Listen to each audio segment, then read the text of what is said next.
Welcome to another special episode on the channel of this sort of could have been history sort of series. We're going to be looking at the VR-190. This is Russia's sort of answer to Mega Rock. It's something that could have put a Russian, or may actually have put a Russian in space, long before we knew. It's all very hush-hush though, so nobody really knows what happened. Please join us. So, we're just going to take off at the moment with the craft. You will see that it looks an awfully lot like a V2 rocket, an A4. That is because it was basically a Russian sort of version of the A4. They called it the R1. It was very much retooled. They'd retooled in Russia to build this. Originally they were going to build them in Germany, and then I think Stalin decided he wanted all of this work carried out in Russia, and so they built them in Russia. The one big difference between this and the V2, however, is it does not have a warhead. In that nose cone there is actually a pair of cosmonauts. So this was a project sort of pioneered by Tikhonravov. I can't even say his name. Tikhonravov. I'm going to put it down below so you can see how it's pronounced. Anyway, he actually proposed this, and he also proposed the name cosmonaut, if I remember rightly. So the idea was to send a manned capsule up, but it wasn't just going to be one man, or one Kerbal in this case. It was going to be two, and they were going to sit in an odd sort of orientation. They were going to sit facing each other almost, sort of side by side. And you'll see that in a minute when we actually pop the top.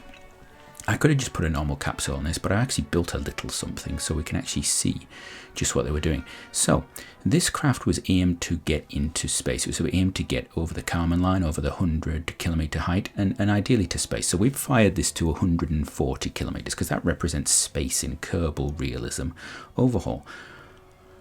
Now, there was a lot of debate about Mega Rock as to whether it was what angle it was going to be launched at. I think it was actually going to be launched at an angle. The VR-190, it was not going to be angled at all. It was a straight up rocket, and this is what we've sort of shown here.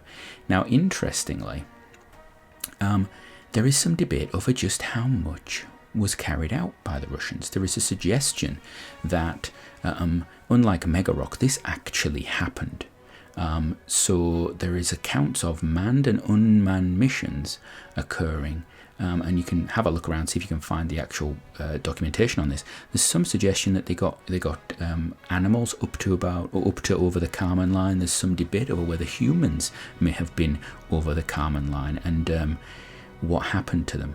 What we do know is that a lot of it's hush-hush in the Russian world, and they were all using variants of this R1 rocket primarily before the development of the R7 or Soyuz as it's known. So anyway, you can see our cosmonauts have been to space. They're on the way back down. They have detached from the rocket when they were actually on the way up, but it's staying very close because we don't have much detachment force.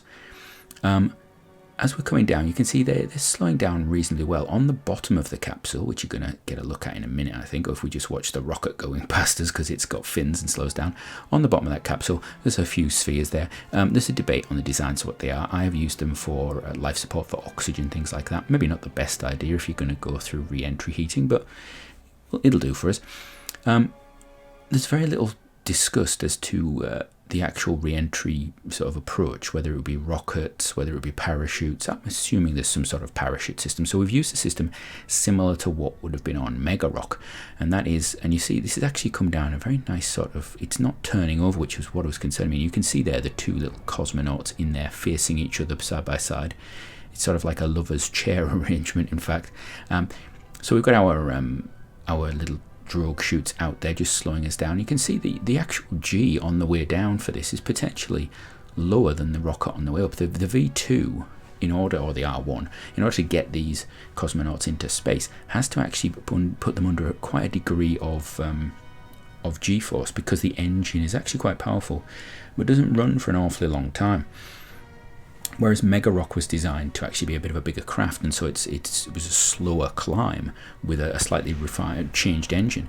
This uses the R1 engine, which was a lot quicker.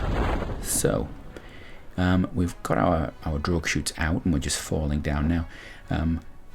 we've got another set of parachutes to show us down, and we've actually not hit anywhere near a dangerous G-force, and it just literally will bring us down. So these two, if they had existed, and we don't know if they did or not, would have been the first humans to space, which is actually quite staggering. It is also quite staggering to think that there may have been animals in space before we really knew about it. Now, to give you an order, a scale on this, these experiments were taking place, or were planned to take place, or were suggested to take place, or maybe did take place between sort of 1946 and 1950.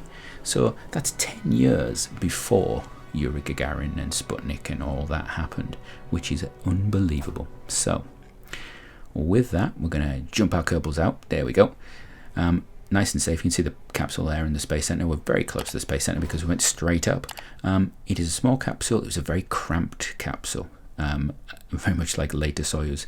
But with that, I wish you all the best. I hope to see you soon, and have a great one.